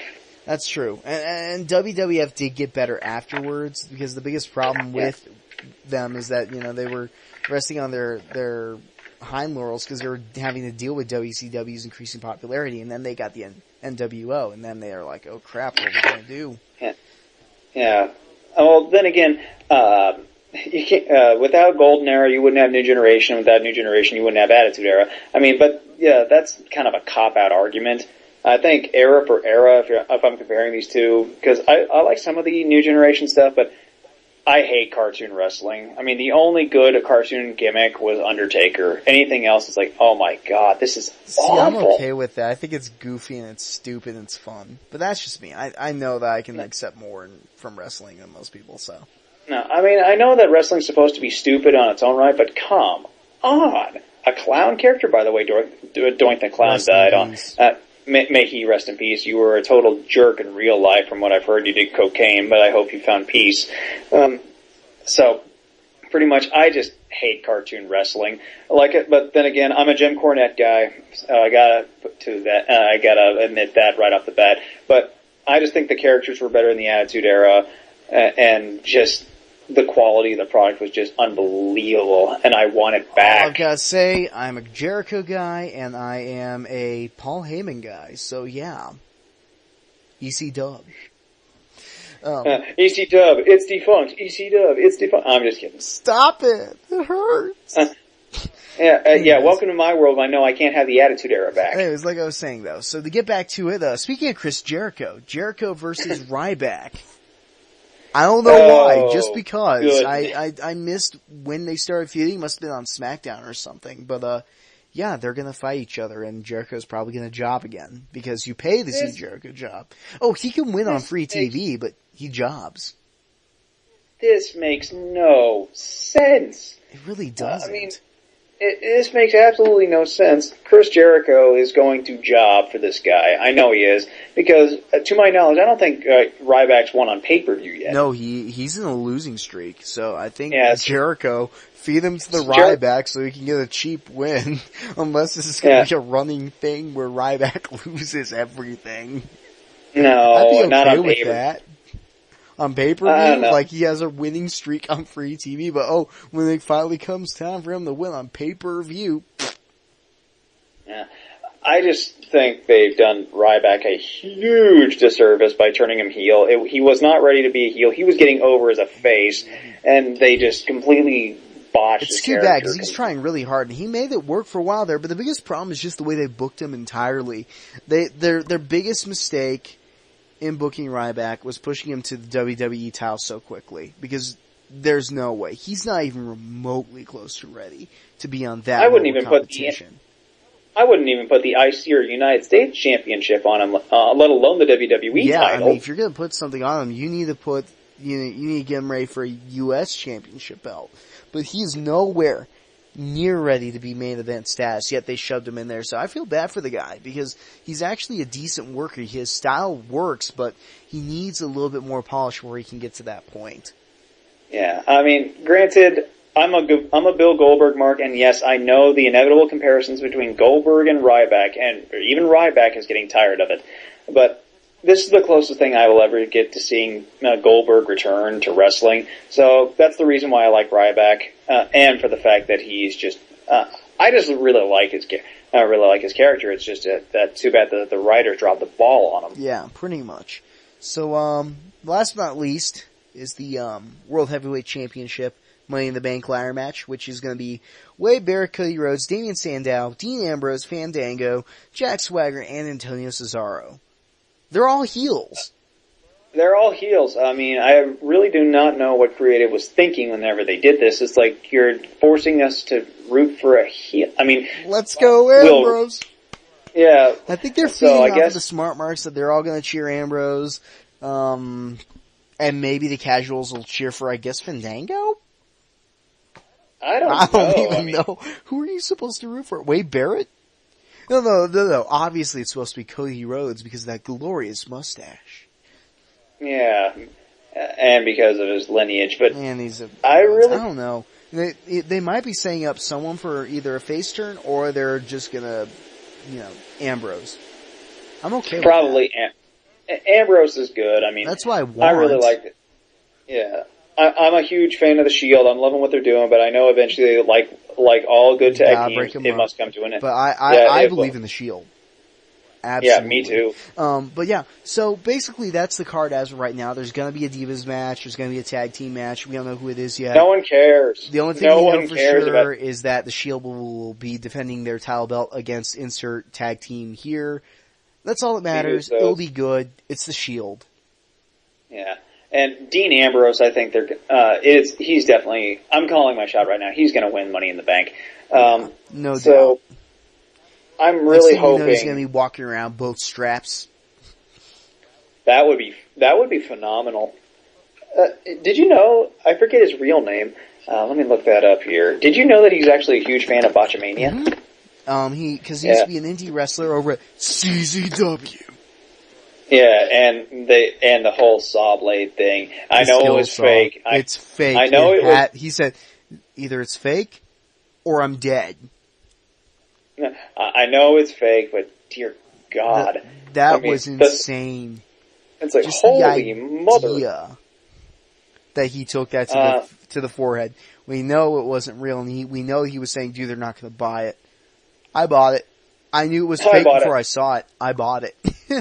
Yeah, I bought it hook, line, and sinker. I bought that more than the whole invasion angle with WCW when Scott Hall and Kevin Nash came over. Bad. Yeah, Jonathan. His real name is Jonathan Good. Yeah, Johnny Good. Yeah, Johnny Be Good. But he is just. I think he's a really cool guy. He seems like a really down to earth kind of guy. The kind of guy that you'd want to go and get an autograph from. Granted, I love CM Punk, but I heard his once the cameras are off, he's not that personable. I've heard that he's got a little bit of a chip on his shoulder. He can be a little arrogant at times, but that generally speaking, just as long as you don't act like a complete and utter douche around him, it's usually pretty cool. You just gotta, act cool. Just don't get in his face and he's good. I just want to get an autograph, and I just want to talk wrestling with him. Oh, if you do that, he's down with it. Yeah, I mean, granted, even though I will go out and say that I hate John Cena, the character. I've got nothing against the man personally.